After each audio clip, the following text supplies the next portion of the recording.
थारैनो नैबे गोथार बाथौ सान आरो मोनबा फोरबोनि गेजेराव जा मोनसे फारागथिनि सोमोन्दै नोंथाङा सोंदों। गिबियावनो आङो नोंथांमोननि चेनेलनि गेजेरजों सारा बर' माहारिफोरनि गेजेराव जाय बिथांमोना बाथौ सिबियो, जाय बिथांमोनाबो बाथौ सिबिया, बिथांमोन गासैबो बयनिसिमबो आलो गोजोन गोथार बाथौ साननि गेजेराव गिबियाव आं बावो।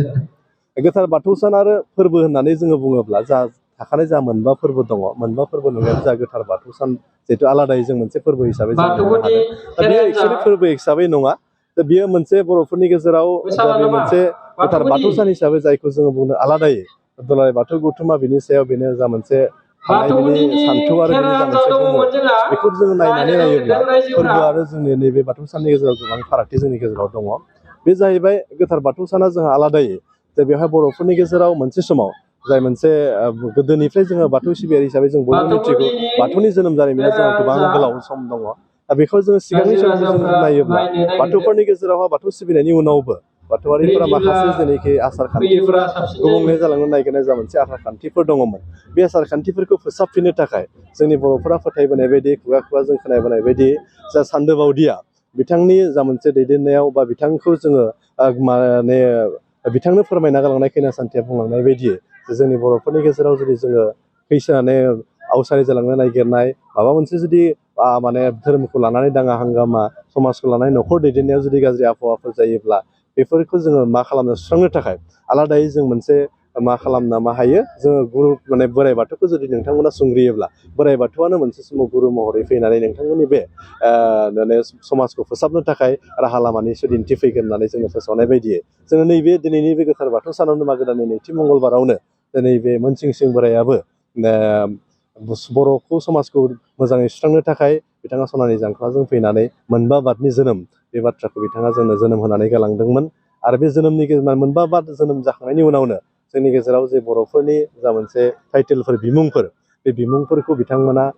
माने होनानै जिहेथु जों बिमुंखौ जोनोम होनायनि गेजेरजों जोङो सोर माने बिमुं मोनगिरिफ्रा बबे बबेखौ खामानि मावलांनांगौ बेयाव 12ता बिमुंनि जोनोमनि बाथ्रा बेवहाय बुंनाय जादों। दा बिथांमोननि लेखायैनो जोङो मा खालामदोंनो बे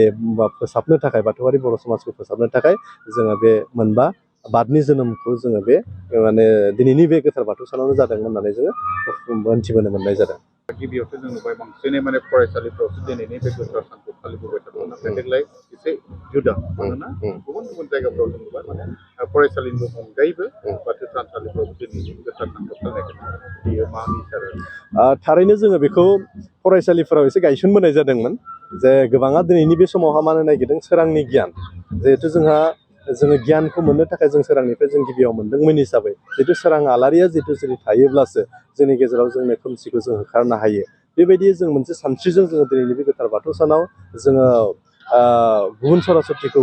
जोङो बावस्रायस्लाय जोंनि गेजेराव जोङो दिनैनि बे समावनो बे सोलोंथाइखौ लानानै जों मोनसे सेमिनारफोर जों फरायसालिफोराव जों खुंबोबाय थानाय जादोंमोन। बबेबा इउनिभारसिटि लेभेलाव बेखौ खुंबोनाय जादोंमोन। दा बेखौ जोङो गुबुन सान्थौखौ जों नायनानै नायोब्ला सिगाङाव जों बेखौ जों जारिमिनारि महरै जों माबोरै गायसननो हागोन बेखौ जों नायबोदोंमोन। स्कुल फरायसालियाव जाय सानस्रिखौ जोङो लानानै खुंनाय जादोंमोन, फरायसाफोरखौ एवारनेसनि बाथ्रानो बेवहाय फैदों जे बेवहाय बबेबा मोनसे सरासति बावनायनि बाथ्रा बेखौ जों सिगाङाव एसे सावरायखानायबो जादोंमोन जे बियो जोंनि गेजेराव एसे लाइट जागोन, नाथाय बेखौ जोङो जुदि दिदोमै फसंनांगौब्ला मोनसे जों जारिमिनारि भाबै जों गायसननो नांथारगोन। दा बेवहाय जोङो दिनैनि बे समाव दुलाराय बाथौ गौथुमजों रायलायनानै सावरायनानै बेफोर मोनसे माखासे सानस्रिफोरखौ जों गायसनलांबाय थानाय जादों। आरो बेजों लोगोसे बेवहायनो जों गोथार बाथौ सानजों जारा फाला बिहामजो मंग्लिनि जा मोनसे जारिमिन बेखौबो जोङो जाबदेरनानै बारै गायसननो हायो बेनि सायाव सावरायनाय जादों।